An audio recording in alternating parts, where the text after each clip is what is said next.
So let's get started because I got several things, okay? Trump, Epstein, Barack Obama, the elections over the last 3 elections. I got Tom Homan, all right? Border czar coming on to the show. And don't think for 1 second I'm going to forget to get in to what happened in Florida with the police officer punching the black driver in the face. I got a few things to say. Some of my thoughts might surprise you, so stay tuned. But first, we're going to get to the nation's capital, okay? As President Trump continues to combat rumors and reporting regarding his relationship with Jeffrey Epstein amid growing calls for the so-called Epstein files to be released, Trump turned to a nearly 8-year-old controversy Tuesday when asked about the Jeffrey Epstein scandal that's been plaguing him for weeks, pivoting to Russian meddling in the 2016 election and invoking the name of former President Barack Obama. Donald Trump's director of national intelligence, Tulsi Gabbard, said last week that she had released proof that President Obama and his national security officials had manipulated intelligence to go after Trump. Here's Trump talking about the 45th president of the United States, Barack Obama. Listen to this. I don't really follow that too much. It's sort of a witch hunt, just a continuation of the witch hunt. The witch hunt that you should be talking about is they caught President Obama absolutely cold, Tulsi Gabbard. What they did to this country in 2016, starting in 2016, but going up to 2020 in the election. They tried to rig the election, and they got caught. And there should be very severe consequences for that. After what they did to me, and whether it's right or wrong, it's time to go after people. Obama's been caught directly. So people say, oh, you know, a group. It's not a group. It's Obama. His orders are on the paper. The papers are signed. The papers came right out of their office. They sent everything to be highly classified. Well, the highly classified's been released. And what they did in 2016 and in 2020 is very criminal. It's criminal at the highest level. So that's really the things you should be talking about. Biden was there with him, and Comey was there, and Clapper. The whole group was there. Brennan, they were all there in a room. Right here, this was the room. But the leader of the gang was President Obama, Barack Hussein Obama. Have you heard of him? And except for the fact that he gets shielded by the press for his entire life, that's the one they... Look, he's guilty. It's not a question... You know, I like to say, let's give it time. It's there. He's guilty. This was treason. This was every word you can think of. They tried to steal the election. They tried to obfuscate the election. They did things that nobody's ever even imagined, even in other countries. Critics saw in Trump's response a clear attempt to divert attention from a controversy that has put him at odds with influential members of his own base. A few hours later, a spokesman for Obama dismissed the accusations, saying this: out of respect for the office of the presidency, our office does not normally dignify the constant nonsense and misinformation flowing out of this White House with a response. But these claims are outrageous enough to merit one. These bizarre allegations are ridiculous and a weak attempt at distraction. It is a distraction, ladies and gentlemen. There is no doubt about that. I'm not about to sit up there and refute that. But I wouldn't call it weak.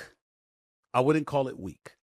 Because what I would say to you is that if you're talking about Trump winning the election in 2016, and you then turn around and show proof that there was a concerted effort by the Obama administration to derail his presidency, that creates problems. Not from the typical scandal stuff. And you listen, I remember when the Republicans were trying to disrupt Clinton's presidency by, living on a Monica Lewinsky situation. Okay. And essentially, you had libertarians going all crazy and all of this other stuff. He lied, and he did this in the Oval Office. That's what they were saying. Okay. But it did lead to Clinton losing his law license, ability to practice law for several years, okay? And obviously it was a scandal that really, really stained his presidency to some degree, even though he won back-to-back elections. So we understand that. But you can't ignore scandals like this, because if it involves the CIA, if it involves the FBI, if it involves the weaponization of law enforcement in this country, then we got a problem. We got a problem. Now, do I believe that it's an evasive measure? Absolutely. Do I believe it's distractionary on the part of the Trump administration to get everybody's mind off the Epstein files? You're damn right I do. Of course I do. Of course I do. Okay. But the reality is that that doesn't mean it's false. And if it's not false, and indeed there is a level of veracity attached to the allegations and the assertions articulated by Tulsi Gabbard, Donald Trump himself, and others, then, we've got a problem. Now, just to recap for those of you who didn't really know or understand, remember, Trump wins the election in 2016, all right? Because Democrats and the media, at least in the eyes of the right, attempted to paint Trump as being in cahoots with Russia to steal the election. The story haunted him all through his first term, and many people on the left still believe it's true, despite probes that found no evidence. Okay, so we got to point that out. When Tulsi Gabbard comes on the air the other day, she says she's releasing the stuff that she released now suggests strongly that Obama-era intelligence agencies were weaponized against Trump to build a narrative of Russian collusion, with key figures like John Brennan ignoring top CIA employees who told him it wasn't really true. So understand the magnitude of that. The head of the CIA is told by his subordinates, there's no truth to this. But they keep the story of Russian collusion and Trump going on to sort of give the indication, not sort of, but to give the indication that Trump was in cahoots with Vladimir Putin in Russia. And obviously his entire presidency over the first term was preoccupied with that stuff, okay? Remember, the Russian collusion story was built off of the Steele dossier, all right? Remember that? Former British intel officer Christopher Steele? The Steele dossier, what did they say about it? Which was unverified opposition research paid for by the DNC and the Clinton campaign, if you're listening to the right. These are the kind of things that are going on. So when you look at the magnitude of that and you hear the kind of things that they're saying, of course, Obama doesn't have to worry about going to jail or anything like that. Trump ensured that when the Supreme Court ruled basically that he can operate with relative impunity. That as commander-in-chief, actions that you exercise as commander-in-chief allows you to be immune from prosecution, essentially. I'm paraphrasing here, not getting too specific, but that's the bottom line. So if that applies to him, it certainly applies to Obama. But if you are Trump and there is truth to this and you have the ability with facts to point out what transpired on behalf of the Democratic Party in pursuit of derailing Trump's presidency during his first term. Now, that's a problem.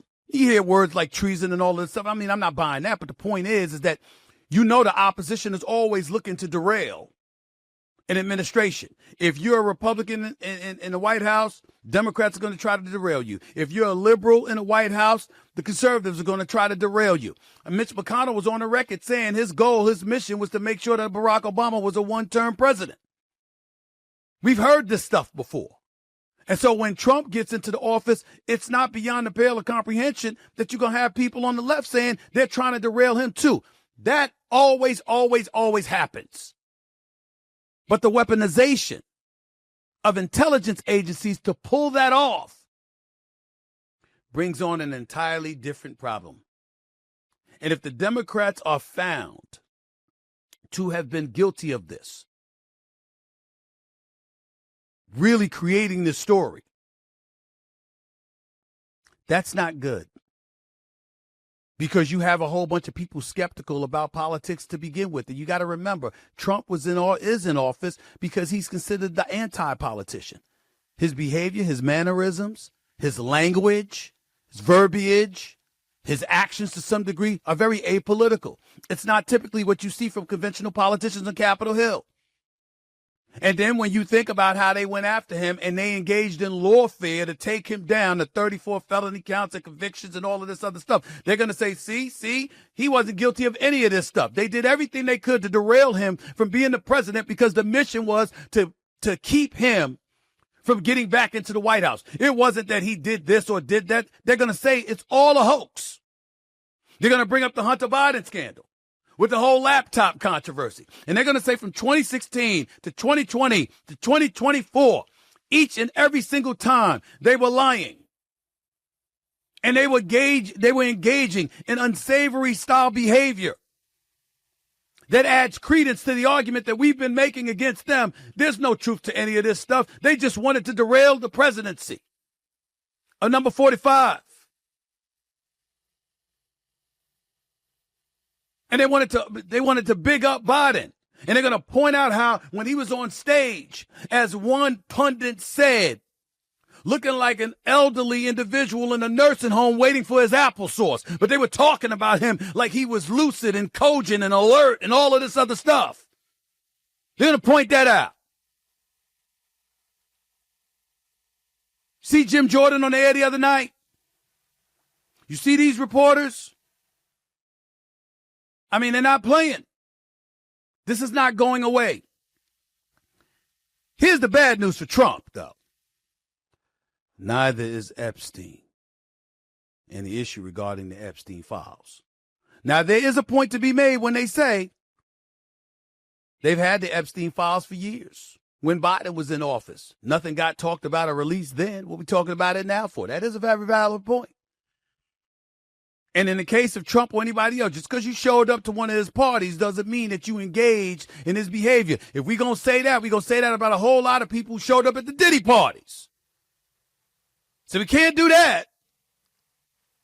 But nevertheless, with that being said, anybody that was seen with Epstein, everybody that was talking with Epstein, anybody that was seen in his company, anybody that was known to fly to one of his islands or one of his spots, assertions and assumptions are going to be made. It's not going away. But Trump's going to try. Now, me personally, I sincerely doubt that there's anything incredibly incriminating against Trump in regards to the Epstein files. I personally believe it's people he knows, people he's befriended, people who's padded his coffers over the years. I personally believe it's those folks that are in the Epstein files, because I definitely think one exists. And I took a lot of heat weeks ago, and I wasn't paying much attention to it because I was on vacation, but people were going at me acting like I didn't care about rapists and, or pedophiles. Of course I do. I think they deserve to be under the jails. And anybody that's been victimized by them, my heart goes out to them. God bless them. All I was saying is that it's politics. Don't expect much, because I don't trust these folks to ever tell you the truth. That's all I was trying to say. And if they don't tell you the truth, we're all going to move on because we got bigger fish to fry. Unfortunately, that's the reality. That's not diminishing the significance of what happened to victims. It's pointing out that in every walk of life, there's always victims. And the powers that be, that deep state that they talk about, have their tentacles everywhere. They need to be protected. And in this case, some of them have it in the White House. And if you're expecting something, I find it hard to believe that it's going to come to fruition. Now you got Congress stalling everything, taking early vacations because they don't want to vote on an Epstein files being released. When they come back, it'll still be here. MAGA's going to see to that. The MAGA right's going to see that. They want those files released. And you got some Republicans on the Hill that want the files released. Obviously, the Democrats know this is an issue that's really staining the Trump administration. They want those files released suddenly. We'll see what happens. But both sides, we got to watch the tug of war that's going to take place, because the Epstein files may be Trump's Achilles heel. This Russian collusion case that takes us back to the 2016 election, where allegedly, according to the right, Barack Obama instructed intelligence agencies, FBI, CIA, to keep this story alive, knowing there was no truth to it whatsoever, in terms of its effect on the 2016 election. It could get very interesting. I'm always going to roll with the benefit of the doubt with Obama. I ain't going to lie to you. I'm going to give the man the benefit of the doubt. But that doesn't mean this story's going away. Because it's not.